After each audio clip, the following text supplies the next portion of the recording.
ஒரே ஒரு ஊர்ல ஒரு ராஜா இருந்தார். ரொம்ப நல்லவர். ஒரு நாள் அரண்மனையில விசாரணை நடந்துகிட்டு இருக்குது. அதுல ஒரு வழக்கு. ஒரு விவசாயி புகார் கொடுக்குறார். என்ன புகார்னா, அவர் வயல்ல ஆடுகள் மேய்ஞ்சி பயிரை அழிச்சுட்டுது. நிறைய உழைச்சி செலவு பண்ணி பயிரை உண்டாக்கி வச்சிருந்தேன், எல்லாம் போயிட்டுது. இனிமே நான் என்ன செய்யறது? நீங்க தான் சரியான தீர்ப்பு வழங்கணும் அப்படின்னார் அந்த விவசாயி. அந்த ஆடுகளுக்கு சொந்தக்காரர் யாருன்னு கண்டுபிடிச்சி அரண்மனைக்கு அழைச்சிட்டு வாங்கன்னு உத்தரவு போட்டார் ராஜா. சேவகர்கள் போனாங்க, ஆளை கண்டுபிடிச்சாங்க, கூப்பிட்டுக்கிட்டு அரண்மனைக்கு வந்துட்டாங்க. ராஜா விசாரணை பண்ணார். அப்புறம் விசாரித்து முடிச்சுவிட்டு தீர்ப்பு வழங்கினார். இந்த விவசாயி அடைந்திருக்கிற இழப்புக்கு ஈடாக உன்னுடைய ஆடுகளை அவங்ககிட்ட கொடுத்துட வேண்டியது அப்படின்னு சொல்லிவிட்டார். உன்கிட்ட இருக்கிற ஆடு பூரா அவன்கிட்ட கொடுத்துரு, அந்த ஆட்டுனால ஏற்பட்ட இழப்பு சரியா போகட்டும் அப்படின்னு தீர்ப்பு வழங்கிட்டார். அந்த மன்னருடைய மகன் இதை பார்த்துக்கிட்டே உட்காந்துருந்தான். இந்த தீர்ப்பை இன்னும் கூட சிறப்பாக வழங்கலாமே அப்படின்னு நினைச்சான். அப்பா கிட்ட சொன்னான். உடனே அந்த அரசர், சரி நீயே இதுக்கு சரியான தீர்ப்பு சொல்லு அப்படின்னார். அந்த இளவரசன் தீர்ப்பு சொல்றான். அவன் சொன்ன தீர்ப்பு என்னன்னா, உங்ககிட்ட இருக்கிற ஆடுகள் எல்லாத்தையும் ஒரு வருஷ காலத்துக்கு அந்த விவசாயிகிட்ட ஒப்படைச்சிட வேண்டியது. அந்த ஒரு வருஷத்துக்குள்ள அந்த ஆடுகள் போடுற குட்டிகள், பால், எரு எல்லாம் விவசாயி எடுத்துக்க வேண்டியது.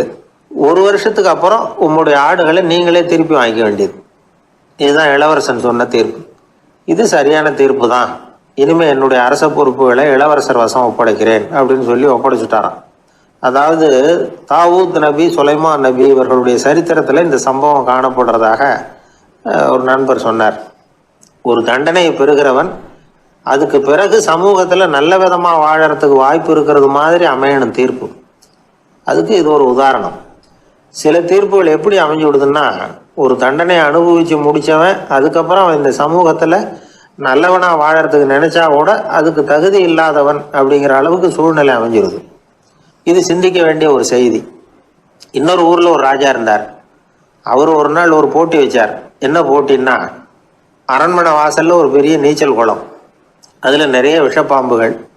எந்த இளைஞன் துணிச்சலாக அதில் நீச்சல் குளத்தில் குதிச்சு நீந்தி கரையேறி வர்றானோ அவனுக்கு 100 ஏக்கர் நிலம் பரிசாக வழங்கப்படும். அது வேணாம்னா 1000 ஆடுகள் பரிசாக வழங்கப்படும். அதுவும் வேணான்னா என்னுடைய மகளை கல்யாணம் பண்ணிக்கலாம். இதுதான் மன்னருடைய அறிவிப்பு. பரிசுலாம் நல்லா தான் இருக்குது. இருந்தாலும் பாம்புகள் உள்ள குளம்ங்கிறது நல்லா இல்லையே. அதனால யாரும் அதில் குதிச்சு நீஞ்சறதுக்கு முன் வரல. இருந்தாலும் திடீர்னு ஒரு இளைஞன் அந்த நீச்சல் குளத்தில் குதிச்சான். நீந்தினா ஒரு வழியாக கரையேறி வந்துட்டான். மன்னருக்கு ரொம்ப மகிழ்ச்சி. நீ தான் தைரியமான இளைஞன், வா இப்படின்னு கூப்பிட்டார். கிட்ட வந்தான். அந்த இளைஞன் தண்ணீர் சொட்ட சொட்ட நிற்கிறான்.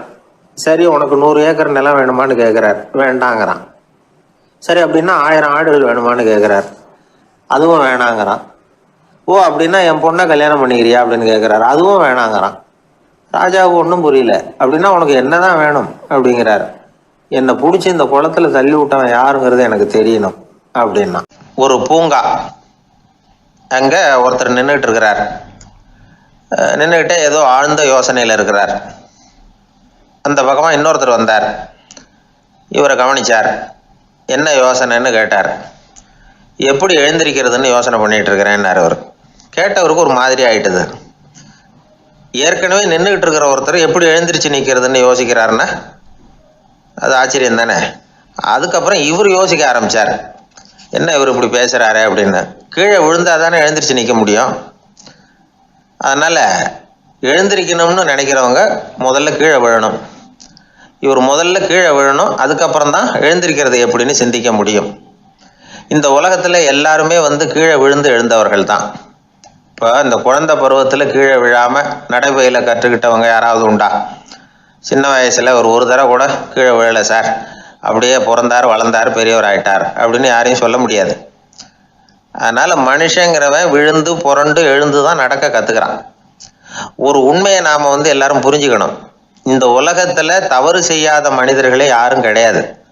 அப்படி இருக்கிறப்போ எப்போதாவது நாம தவறு பண்ணிவிட்டோம்னா அதுக்காக மனசு உடைஞ்சு போயிடக்கூடாது, வாழ்க்கையில வெறுப்பு வந்துடக்கூடாது. ஒரு தவறு நடந்துட்டுதா அதுக்காக மனசு உடைஞ்சு போடாதீங்க, அதை ஒரு பாடமா எடுத்துக்கங்க. அதே தவறு மறுபடியும் நடக்காம வேணும்னா பார்த்துக்கலாம், அது போதும். தடைக்கல்ல படிக்கல்லாம் மாத்திக்கணும். இதுதான் இதுல முக்கியம். ஒரு அலுவலகம், அங்க ஒரு அதிகாரி அவர் உயர்ந்த பதவியில் இருந்தார். சிறந்த நிர்வாகின்னு பேர் வாங்கினவர் அவர். அவர் தனக்கு கீழே வேலை செய்கிறவங்க கிட்டெல்லாம் சொல்லுவாராம், இந்த நிறுவனத்தில் நீங்கள் எத்தனை தடவை வேணும்னாலும் தவறுகள் செய்யலாம், ஆனால் ஒரே விஷயம் என்னென்னா ஒரே தவறை மறுபடியும் செய்யக்கூடாது, அது முக்கியம் அப்படிம்பாராம். இதை மேம்போக்காக பார்த்தா அவர் ஏதோ தன்னுடைய ஊழியர்களை தவறு செய்ய தூண்டுறது மாதிரி தெரியும். ஆனால் உண்மை அப்படி இல்லை. இன்னைக்கு என்ன நடக்குது தெரியுமா? அநேகமாக எல்லா மனிதர்களுமே ஒரே தவறை தான் மறுபடியும் மறுபடியும் செய்கிறாங்க. விளையாட்டு வீரர்கள் ஒரே மாதிரியான தவறுகளை திரும்ப திரும்ப செய்கிறது உண்டு. கணக்கு எழுதுறவங்கள பாருங்க, ஒரே தப்பை மறுபடியும் மறுபடியும் செய்வாங்க. அலுவலகம் வருகிறவர்களை கவனிங்க, ஒரு நாள் தாமதமாக வந்தால் பரவாயில்ல, தினமும் தாமதமாக வருவாங்க. இது மாதிரி செய்த தவறையே திரும்ப திரும்ப செய்யறதுக்கு என்ன காரணம் அப்படின்னா, சோம்பல், ஞாபக மறதி, கவனக்குறைவு, தன்னுடைய திறமை பேரில் அளவுக்கு மீறிய நம்பிக்கை, இப்படி இதில் ஏதாவது ஒரு காரணமாக இருக்கலாம் அப்படிங்கிறாங்க இது பற்றி ஆய்வு செய்கிற வல்லுநர்கள். ஒரு தடவை செஞ்ச தவிர மறுபடியும் செய்யறது இல்லைன்னு முடிவு செஞ்சுக்கிட்டு அதை செயல்படுத்த கற்றுக்கணும். அது போதும், வாழ்க்கை வெற்றிகரமாக அமையும் அப்படிங்கிறாங்க அந்த அனுபவசாலிகள். அதனால் வெற்றிகரமாக வாழ்க்கையில் நடைபோட விரும்பும் இளைஞர்கள் தவிர்க்க வேண்டியது என்னென்னா, முதல்ல சோம்பலை தவிருங்கள், சுறுசுறுப்பாக இயங்குங்கள் அப்படிங்கிறது அவங்க அறிவுரை.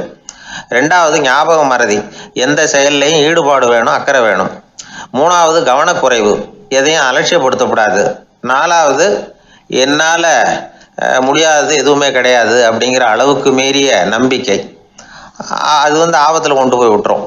அதனால் முதல் தவறு உங்களுக்கு ஒரு பாடமாக அமையணும். ஒரு மனிதர் அவர் தன்னுடைய 2 காதுலையும் கட்டு போட்டுக்கிட்டு வந்தார். அவருடைய நண்பர் அதை கவனிச்சுட்டார். என்ன சார் ஆச்சு, 2 காதுலையும் கட்டு போட்டுருக்கீங்களே அப்படின்னு விசாரித்தார். ஒன்றுமில்லை சார், வீட்டில் ரொம்ப ஆர்வமாக டிவியில் கிரிக்கெட் மேட்ச் பார்த்துக்கிட்டு இருந்தேன். அப்போது என்னுடைய மனைவி துணிகளுக்கு அயர்ன் பண்ணிக்கிட்டு இருந்தாங்க. அயர்ன் பாக்ஸை அப்படியே வச்சுட்டு அடுப்பங்கரைக்கு போயிட்டாங்க. அந்த சமயம் பார்த்து டெலிஃபோன் பண்ணி அடிச்சுது.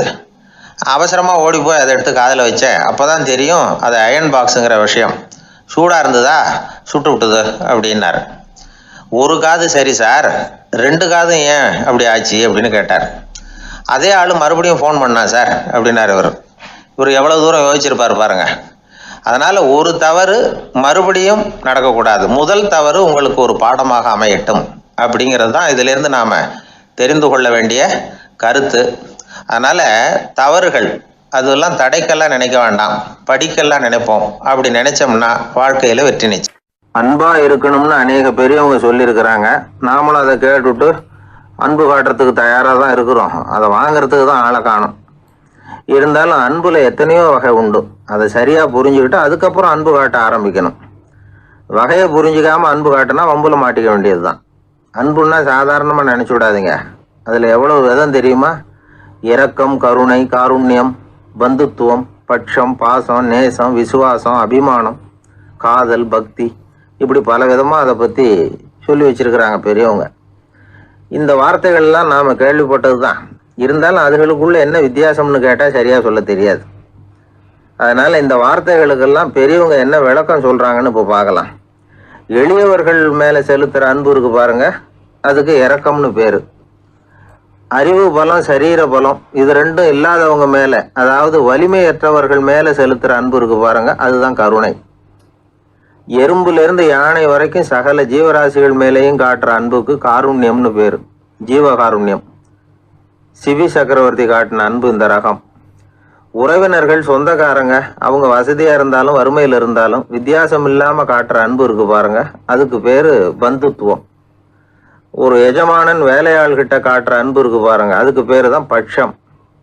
அவனும் தன்னை மாதிரி மனுஷன்தாங்கிற நினப்பு வேணும்.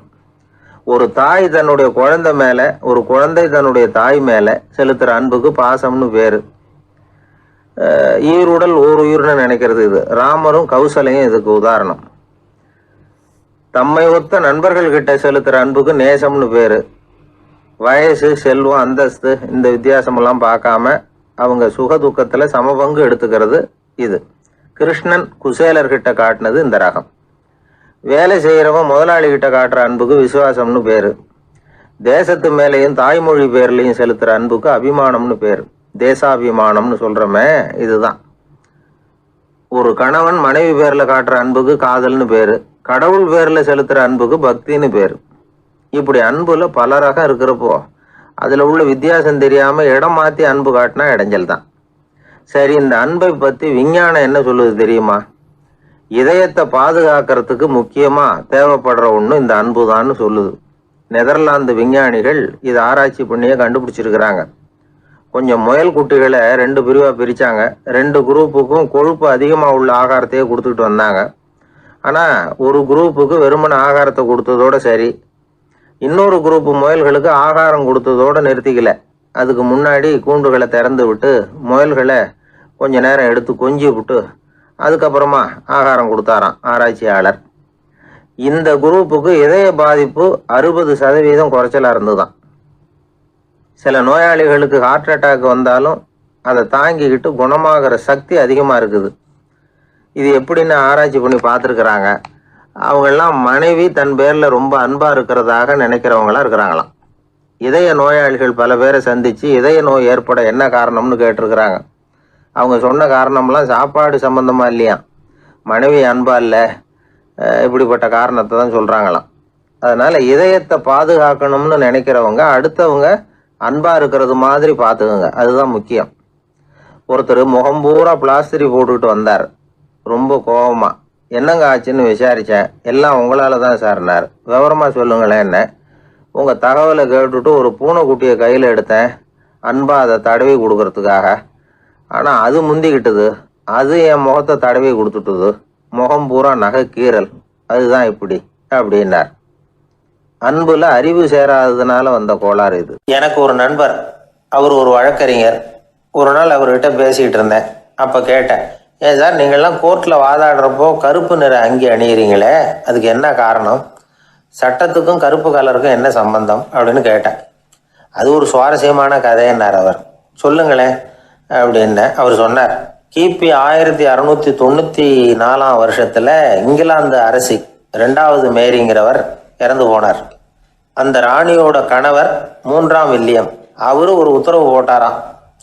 அரசியோட மறைவுக்கு அனுதாபம் தெரிவிக்கிற வகையில் வழக்குரைஞர்கள் எல்லாரும் கருப்பு நிற அங்கி அணியணும் அப்படின்னு. அன்னைக்கு ஆரம்பித்த அந்த பழக்கம் அதுக்கப்புறம் மாறவே இல்லையா, இன்னைக்கும் தொடருது. வழக்குரைஞர்கள்லாம் முதல்ல கருப்பு அங்கி மட்டும்தான் அணிஞ்சாங்களாம். அதில் ஒரு சின்ன சங்கடம், ஏற்கனவே உடம்பு கருப்பாக இருக்கிறவங்க அதுக்கு மேலே கருப்பு ட்ரெஸ் வேற போட்டுக்கிட்டா முகம் பளிச்சுன்னு தெரியாது இல்லையா. அதனால் முகம் பளிச்சுன்னு தெரியறதுக்காக அவங்கெல்லாம் வெள்ளை நிற பட்டியை அணிய ஆரம்பித்தாங்களாம். இப்படி தான் இங்கிலாந்தில் அந்த பழக்கம் ஆரம்பமாயிருக்குது. அந்த சமயத்தில் இந்தியாவை ஆண்டது பிரிட்டிஷ்காரங்க தானே, அதனால் இங்கேயும் அந்த பழக்கம் அப்படி நடைமுறைக்கு வந்துட்டுது. அதே மாதிரி சர்ச்சிலின் மூதாதையரான மார்ல்பரோ பிரபுவின் ஞாபகார்த்தமாக நீதிபதிகள் இந்த வெள்ளை குள்ளாய் அணிகிற முறை பழக்கத்துக்கு வந்துதான். இதுதான் என்னுடைய நண்பர் சொன்ன தகவல். இங்கிலாந்தில் நீதிமன்றம்ங்கிறது ரொம்ப மதிப்புள்ளது. அந்த அளவுக்கு சட்டத்துக்கு அங்கே மரியாதை. அங்கே நடந்த ஒரு சுவாரஸ்யமான நிகழ்ச்சியை ஒரு சகோதரி எழுதி அனுப்பியிருந்தாங்க. அவங்க அப்பா நீதித்துறையை சேர்ந்தவரா, அவர் சொன்னதான் இது. அவங்க எழுதி அனுப்பியிருந்த விஷயம் என்னென்னா, அங்கே ஒரு கேஸில் ஒரு முக்கியமான தீர்ப்பு வழங்க வேண்டியிருக்குது. ஜட்ஜு, பாரட்லா படித்த பெரிய பெரிய வக்கீல்கள், ஜூரி எல்லாருமா கூடி அந்த கேஸை பற்றி விவாதிக்கணும். சுமாராக 40 பேர். இதுக்காக கோர்ட்டு ஹாலில் விசேஷ சேம்பரில் நுழையிறதுக்கு முன்னாடி அவங்களெலாம் தங்களுடைய கோட்டு தொப்பி எல்லாத்தையும் கழட்டி அங்கே நின்றுக்கிட்டு இருந்த ஒரு அட்டெண்டர்கிட்ட கொடுத்துட்டு உள்ளே போனாங்க. அந்த ஆள் படிக்காதவர். அவர் ஒவ்வொருத்தர் கொடுக்குறதையும் வாங்கி அங்கே அப்படியே ஒரு இடத்துல அடுக்கி வைக்கிறார். அப்படியே வாங்கி உள்ளே வச்சுக்கிட்டு இருக்கிறார் ஒவ்வொரு இடத்துல. அது அவரோட வேலை. உள்ளே போன ஜட்ஜி, வக்கீல், ஜூரி எல்லாரும் ரொம்ப நேரமாக அந்த கேஸை பற்றி விவாதிக்கிறாங்க. ஒரு நாள் பூரா ஆயிட்டுது. அவ்வளவு தீவிரமாக அக்கு வேறு ஆணி வேறைய பிச்சு உதறி இருக்கிறாங்க. ஒரு வழியாக 13 மணி நேரம் கழித்து வெளியில் வந்திருக்கிறாங்க. ஒவ்வொருத்தராக வர வர அந்த அட்டெண்டரும் அவங்கவுங்க கோட்டு தொப்பியை அவங்கக்கிட்ட எடுத்து ரொம்ப மரியாதையாக திருப்பி கொடுத்துக்கிட்டு இருக்கிறார். கடைசியாக ஜட்ஜ்மெண்ட்லாம் எழுதி முடிச்சுட்டு ரொம்ப திருப்தியோடவும் களைப்போடவும் வெளியில் வந்துக்கிட்டு இருக்கிறாராம். இந்த ஆள் அவருடைய மேல் கோட்டையும் தொப்பியையும் எடுத்து அவர்கிட்ட ரொம்ப மரியாதையோடு நீட்டினாராம். ஜட்ஜுக்கு ரொம்ப ஆச்சரியம். இந்த ஆள் எப்படி இவ்வளவு பேரோட கோட்டு தொப்பி எல்லாத்தையும் ஞாபகம் பேசகாம திருப்பி கொடுக்குறார் அப்படிங்கிறது அவருக்கு ஆச்சரியம். அதனால் அவர் அந்த ஆளை பார்த்து கேட்டாராம், ஏப்பா இந்த கோட்டை கொடுக்குறிய இது என்னோடது தானா, என்னோடது தான்னு உனக்கு எப்படி தெரியும் அப்படின்னாராம். இதுக்கு அந்த பியூனு ரொம்ப பதவிசா பதில் சொன்னாராம், ஐயா இந்த கோட்டு ஹேட்டை உங்ககிட்ட வாங்கி மாட்டினேன், இப்போ திரும்ப உங்ககிட்ட தரணும், தந்துட்டேன், இதுதான் என்னோட வேலை, மற்றபடி இது உங்களோடதா இல்லையா அப்படிங்கிறதெல்லாம் எனக்கு தெரியாதுங்க அப்படின்னாராம். எனக்கு இது மட்டும்தான் சார் தெரியும், இதை தவிர வேறு எதுவும் தெரியாது அப்படின்னு சொல்லிக்கிட்டே காலம் தள்ளுறவங்க ரொம்ப பேர். அவங்களெல்லாம் கஷ்டப்பட வேண்டியிருக்கும். ஒருத்தர் தன்னுடைய தொழிலில் ரொம்ப கெட்டிக்காரராக இருக்கலாம், அதுக்காக எப்பவும் அதே ஞாபகத்தில் இருந்துக்கிட்டு உலகியல் அறிவு இல்லாமல் இருந்துடக்கூடாது, அது ஆபத்து. இதுக்காக நம்ம தாத்தா பாட்டிலாம் ஒரு கதை சொல்லுவாங்களே, கேள்விப்பட்டிருக்கீங்களா? ஒரு சமயம் ஒரு 4 பேர் சேர்ந்து வெளியூருக்கு பிரயாணம் போனாங்களாம். அந்த 4 பேர் எப்படி தெரியுமா? ஒருத்தர் வேதாந்தி, இன்னொருத்தர் சங்கீத வித்வான், 3வது ஆள் வைத்தியர், 4வது ஆள் ஜோசியர். இவங்க 4 பேரும் நண்பர்கள். அதனால் சேர்ந்து புறப்பட்டாங்க. வழியில் ஒரு ஊரில் தங்கினாங்க. இருட்டி போச்சு. அதனால் இன்றைக்கி ராத்திரி இங்கேயே தங்கி இருந்துட்டு நாளைக்கு புறப்படலாம் அப்படின்னு தீர்மானம் பண்ணாங்க. சாப்பாட்டுக்கு என்ன பண்ணுறது? அங்கேயே கடத்தெருவுக்கு போய் சாமான்லாம் வாங்கியாந்து சமைச்சு சாப்பிட்லாம்னு முடிவு பண்ணாங்க. 4 பேர் இருக்கிறதுனால ஆளுக்கு ஒரு காரியமாக செய்யலாம் அப்படின்னு வேலையை பிரிச்சுக்கிட்டாங்க. வைத்தியர் கரிகாய் வாங்க போனார், வேதாந்தி எண்ணெய் வாங்க போனார், ஜோசியர் பலசரக்கு வாங்க போனார், சங்கீத வித்வானுக்கு சமைக்கிற வேலை. எல்லாம் சரி, ஆனால் நடந்தது என்ன தெரியுமா? கடைத்தெருவுக்கு காய்கறி வாங்க போனார்ல வைத்தியர், அங்கே போய் மார்க்கெட்டில் பார்த்தார், ஒவ்வொரு கறிகாயாக எடுத்து பார்த்தார். இது பித்தம், உடம்புக்கு ஒத்துக்காது, இது வாயு, உடம்புக்கு ஒத்துக்காது அப்படின்னு ஒவ்வொன்றா தள்ளினார். கடைசியில் ஒன்றுமே தேரல, வெறுங்கையோடு திரும்பி வந்துக்கிட்டு இருக்கிறார். எண்ணெய் வாங்க போனார் வேதாந்தி, அவர் ஒரு தொன்னையில் எண்ணெயை வாங்கினார். பேசாமல் அதை எடுத்துகிட்டு வர வேண்டியது தானே, முடியல. அவருடைய வேதாந்த மூளை சிந்திக்க ஆரம்பிச்சுட்டுது. இந்த தொன்னைக்கு எண்ணெய் ஆதாரமா அல்லது எண்ணெய்க்கு தொன்னை ஆதாரமா அப்படிங்கிற ஆராய்ச்சியில் இறங்கினார். என்னாச்சு தெரியுமா? அப்படி கவுத்து பார்த்தார். வாங்கின எண்ணெய் பூராவையும் வழியில் கொட்டிவிட்டு வெறும் தொன்னையோடு சேர்ந்தார். பலசரக்கு வாங்க போனார் ஜோசியர், அவர் ஒரு வழியில் பார்த்தார். வழியில் வந்தவங்களெல்லாம் அங்கங்கே ஒரு மரத்தடியில் உட்கார வச்சு அவங்களுக்கெல்லாம் ஆர்வம் சொல்ல ஆரம்பிச்சிட்டார். அப்படி ஒவ்வொருத்தராக சொல்லி முடிச்சுட்டு கடத்தருக்கு போய் சேர்ந்தார். இவர் அங்கே போய் சேர்றதுக்குள்ளே ரொம்ப நேரம் ஆகிட்டுது. கடையெல்லாம் பூட்டிவிட்டு போயிட்டாங்க.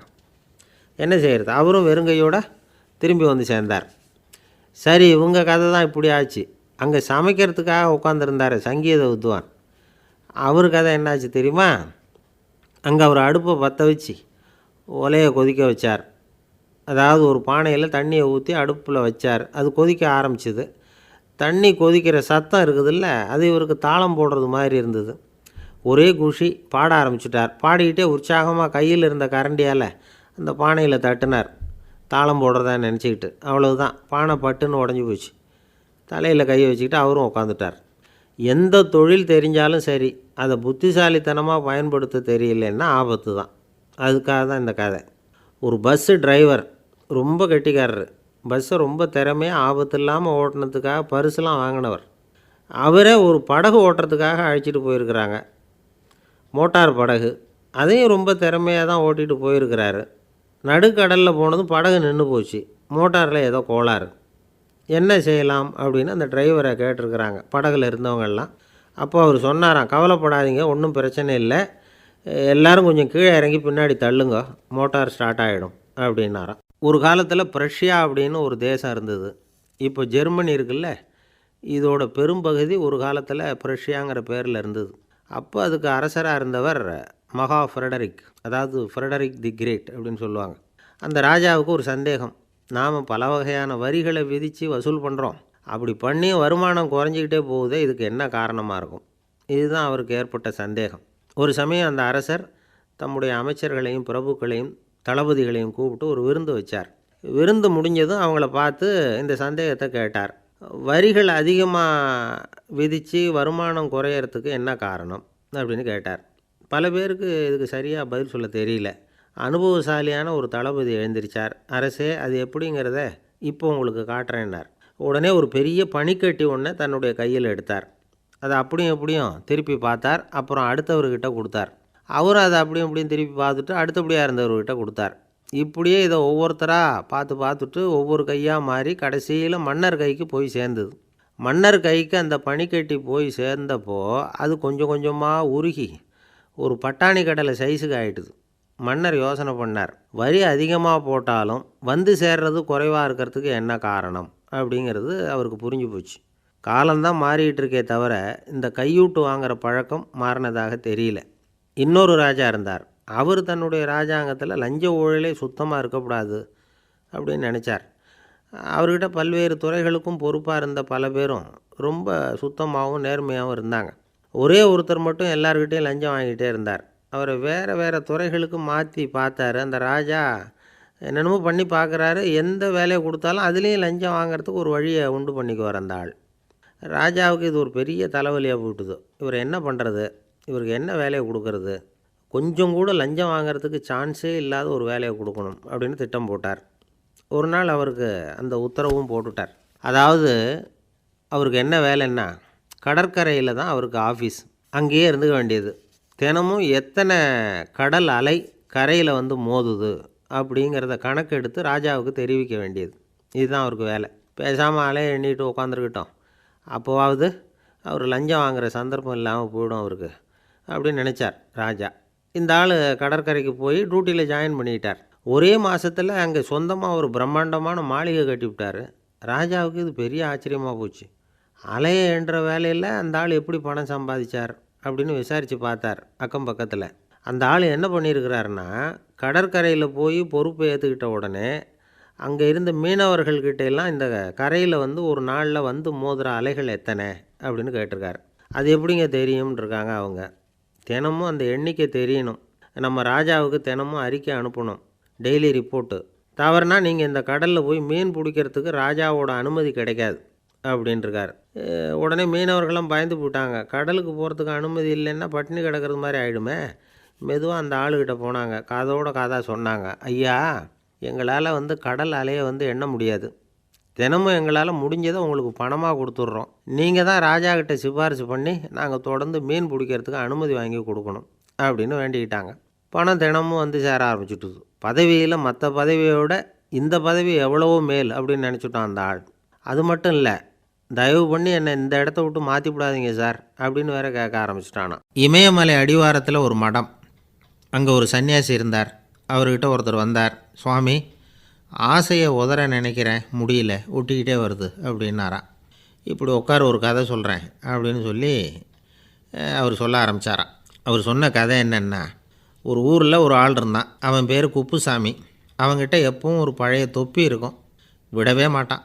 அதனால் அவனை எல்லோரும் தொப்பி சாமி அப்படின்னு தான் கூப்பிடுறது வழக்கம். ஒரு புது தொப்பி வாங்கிக்கப்படாதாப்பா அப்படின்னு நண்பர்கள்லாம் சொல்லி பார்த்தாங்க. பணத்துக்கு எங்கே போவேன் அப்படின்னு விட்டானான். பணம் வச்சுருக்கான், செலவு பண்ண மனசு வரல, மகா கஞ்சன். பழைய பாட்டில்கள்லாம் வாங்கி விற்றுக்கிட்டு இருந்தான். அப்படி ஒரு தடவை பழைய கண்ணாடி சாமான்களை ஏலத்தில் எடுத்தப்போ அதில் ஒரு அருமையான சென்ட்டு பாட்டில் கிடச்சிது. உடனே ஒரு ஐடியா பண்ணான். அந்த சென்ட்டை வந்து சின்ன சின்ன பாட்டில்களில் அடைச்சி ஜன்னல் ஓரமாக அடுக்கி வச்சுட்டான். அதை விற்றா நிறைய பணம் கிடைக்குமே. அதனால் இதுக்கு இடையில் ஒரு நாள் அவன் வந்து அப்படியே உட்காந்துருந்தான். அந்த நேரம் நண்பன் வந்தான். ஏண்டா, உன் பழைய தொப்பியை மாற்றப்படாதா, ஊரில் எல்லோரும் கேலி பேசுகிறாங்களே உன்னை தொப்பி சாமின்னு அப்படின்னு சொல்லி கேட்டிருக்கான். இந்த சென்ட்டு பாட்டில் விற்றதும் பணம் வரும், அதுக்கப்புறம் பார்க்கலாம் அப்படின்னு நானா இவன். சரி வா, நீச்சல் குளத்துக்கு போயிட்டு வருவோம் அப்படின்னு கூப்பிட்ருக்கான் நண்பன்.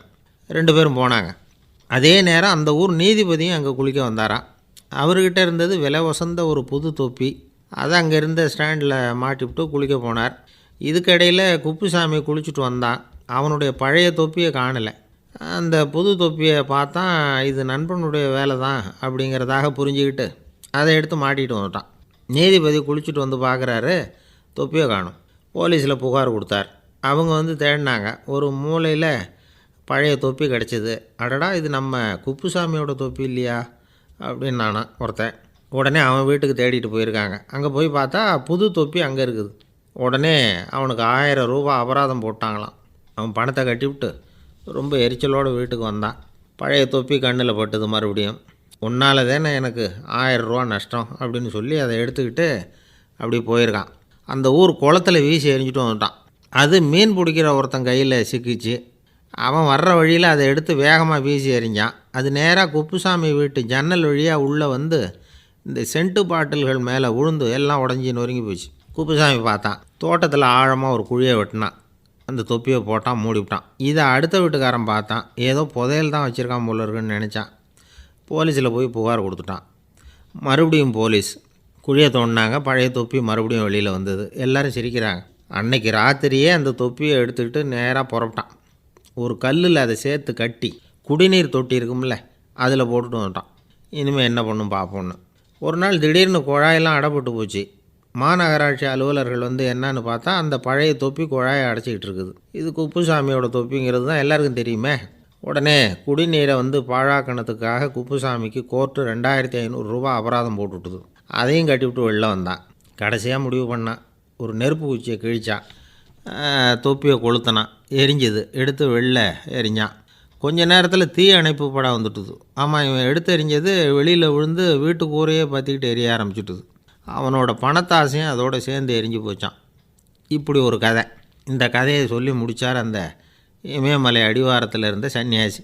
இப்போ அந்த குப்புசாமி எங்கே இருக்கிறான்னு கேட்டார் எதிரில் இருந்தவர். இதோ உன் எதிரிலே இருக்கிறான், நான் தான் அந்த குப்புசாமி அப்படின்னாரான் அந்த சன்னியாசி. அந்த குப்புசாமிகிட்ட இருந்தது மாதிரி ஒரு பழைய தொப்பி நம்ம ஒவ்வொருத்தர்கிட்டையும் உண்டு. அதை எப்படி தொலைக்கிறதுன்னு தெரியாமல் தடுமாறிக்கிட்டு இருக்கிறோம். அது என்ன தொப்பிங்கிறீங்களா? அதுதான் நம்மை சூழ்ந்திருக்கிற மாயை அப்படிங்கிறார் சுவாமி சின்மயானந்தர். மெய்ஞானம் கிடைக்கிறப்போ மாயை வந்து எரிஞ்சு போகும் அப்படிங்கிறது அவருடைய கருத்து. நம்மால் ஒருத்தர் வேகமாக ஓடி வந்தார். காலில் மாட்டியிருந்த பழைய செருப்பு ரெண்டையும் ஆவேசமாக தூக்கி ஒரு கிணத்துல போட்டுட்டு வெறுங்காலோடு நடந்து வந்துக்கிட்டு இருக்கிறார். ஏன் அப்படி பண்ணீங்க அப்படின்னு கேட்டோம். அந்த செருப்புக்கு சொந்தக்காரன் வந்து பின்னாடி வந்துக்கிட்டு இருக்கிறான், அதனால் அப்படி பண்ணேன் அப்படிங்கிறார் இவர். ஒரு விவசாயி விதைக்கிறதுக்காக வயல்வெளி பக்கம் போகிறார். விதைகளை அள்ளி வீசினார். அப்போ என்ன ஆச்சுன்னா, சில விதைகள் வந்து பாதை ஓரத்தில் விழுந்தது. சில விதைகள் முள் செடிகள் மண்டி இருந்த புதருக்கு இடையில் விழுந்தது. சில விதைகள் நல்ல நிலத்தில் விழுந்தது. பாதை ஓரத்தில் விழுந்த விதை என்ன ஆச்சுன்னா, அதெல்லாம் பறவைகள் கண்ணில் போட்டுவிட்டுது. உடனே வந்து உட்காந்து கொத்தி தின்னுட்டு போட்டுது. அதிகமாக மண் இல்லாத பாறை பகுதியில் விழுந்த விதையெல்லாம் லேசாக வேர் விட்டு முளைக்க ஆரம்பிச்சிது. அதுக்கப்புறம் வேர் கீழேயும் ஆழமாக போக முடியல, மேலேயும் சூரிய வெப்பம் அதிகம் தாங்க முடியல, எல்லாம் காஞ்சி கருகி போட்டுது. புதர் பகுதியில் சில விதைகள் விழுந்தது இல்லையா, முள் செடிகள் காடாக மண்டி போயிருந்தது. அதனால் முளைச்சி வர்ற செடிக்கு நெருக்கடி அதிகமாக போட்டுது. சரியாக வளர முடியல, விளைச்சலும் சரியாக இல்லை. நல்ல நிலத்தில் விழுந்த விதைகள் மட்டும் நல்லா முளைச்சிது, நல்லா வளர்ந்தது, விளைச்சலும் பிரமாதமாக இருந்தது. இந்த கதையை சொல்லிவிட்டு கேட்க செவியுள்ளோர் கேட்கட்டும் அப்படிங்கிறார் இயேசு பெருமான். ஆமாம், இயேசு கடலில் நின்ற படகு ஒன்றில் உட்காந்துருக்கிறார். கடற்கரையில் ஏராளமான மக்கள் உட்காந்துருக்கிறாங்க. அந்த சமயத்தில் தான் இயேசு வந்து ஓமைகள் மூலமாக மக்களுக்கு பல உண்மைகளை சொல்லிகிட்டு இருக்கிறார். மக்கள் அந்த கதையை கேட்டுட்டு ஒன்றும் புரியாமல் முழிக்கிறாங்க. அதை கவனித்த இயேசு அந்த ஓமையை விளக்க ஆரம்பித்தார். இதில் அந்த விதைக்கிறவர் தான் இறைவன். அவருடைய வார்த்தைகளை விதைக்கிறார். அந்த வார்த்தைகளை கேட்கிற மக்கள் அந்த விழுந்த விதைகள் மாதிரி 4 வகையானவர்கள். சில பேர் பாதை ஓரத்தில் விழுந்த விதைகள் மாதிரி இறைவன் வார்த்தைகளை அவங்க கேட்குறாங்க. ஆனால் தீய எண்ணங்கள் செய்கைகள் மூலமாக விதைக்கப்பட்ட வார்த்தைகள் அழிஞ்சு போடுது. இறைவன் வார்த்தைகளை கேட்ட உடனே மகிழ்ந்து போய் உடனே சில பேர் அதை ஏற்றுக்கிறாங்க. இவங்கெல்லாம் அந்த பாறை பகுதியில் விழுந்த விதைகள் மாதிரி. அதனால் இவங்கெல்லாம் வேறு இல்லாதவங்க. கொஞ்ச காலத்துக்கு இறை வார்த்தைகளுக்கு கீழ்ப்படிந்து நடப்பாங்க. அதனால் ஏதாவது இடைஞ்சல் ஏற்பட்டால் உடனே தடுமாறுவாங்க. தங்கள்கிட்ட இருக்கிற நல்ல பண்புகளை விட்டுட்டு பாவ வழிகளுக்கு போயிடுவாங்க. முள் செடிகளுக்கு இடையில் விழுந்த விதைகள் மாதிரி உள்ளவங்க யாருன்னா, இவங்களுக்கு உலக கவலை உண்டு, செல்வத்தின் மீது மயக்கம் உடையவர்கள். உலக ஆசைகள் இவங்களுக்குள்ளே பூந்துடுறதுனால அங்கே இருக்கிற நல்ல பண்புகள் வந்து மறைஞ்சு போயிடுது. அதனால் அவங்களும் உபயோகம் இல்லாதவங்களாக ஆயிடுறாங்க. நல்ல மனிதர்கள் நல்ல நிலத்தில் விழுந்த விதைகளுக்கு ஒப்பானவர்கள். இவங்க வந்து இறை வார்த்தையை கேட்குறாங்க, அதை ஏற்றுக்கிறாங்க, அவங்களும் நல்லபடியாக வாழுறாங்க, அடுத்தவங்களுக்கும் உபயோகமாக இருப்பாங்க. இதுதான் இயேசு சொன்ன விளக்கம். நல்ல வார்த்தைகளை கேளுங்கள், நல்ல வார்த்தைகளை ஏற்றுக்கொள்ளுங்கள், அடுத்தவங்களுக்கு உபயோகமாக இருங்க. இதுதான் பெரியவங்கள்லாம் நமக்கு சொல்லுகிற உபதேசம். ஒரு அப்பா தன்னுடைய மகனுக்கு உபதேசம் பண்ணார். இதை பாருப்பா, நல்ல வார்த்தைகளை கேட்கணும், எப்போதுமே மகன் அப்பா பேச்சை கேட்குறது நல்லது அப்படின்னாராம். நீ ஏதாவது ஒரு தப்பு பண்ணால் என் தலையில் ஒரு முடி நரைச்சி வெள்ளையாக போடும்பா, நீ செய்கிற ஒவ்வொரு தப்புக்கும் என் தலையில் ஒவ்வொரு முடி வெள்ளையாயிடும் அப்படின்னாராம். பையன் யோசித்தான், அப்பா இப்போ தான் எனக்கு புரியுது, தாத்தாவோட தலைமுடி பூராவும் வெள்ளையாக இருக்கிறதுக்கு என்ன காரணங்கிறது எனக்கு இப்போ தான் புரியுது அப்படின்னானான்.